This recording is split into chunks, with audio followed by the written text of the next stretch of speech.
जलजीवन mission अंतर्गत काम करणारे कंत्राटदार हर्षल पाटील यांनी तब्बल 1,40,00,000 रुपयांच्या थकीत बिलामुळे आत्महत्या केल्याची धक्कादायक घटना समोर आली आहे।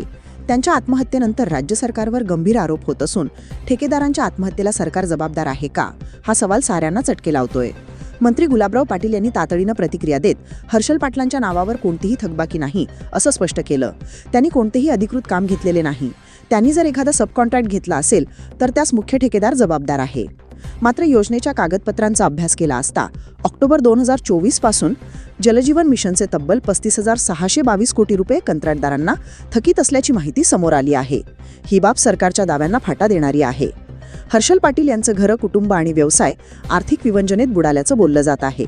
सततच्या बिलासाठी चक्रा मारूनही पैसे न मिळाल्यामुळे त्यांनी हा टोकाचा निर्णय घेतल्याचं बोललं जात आहे।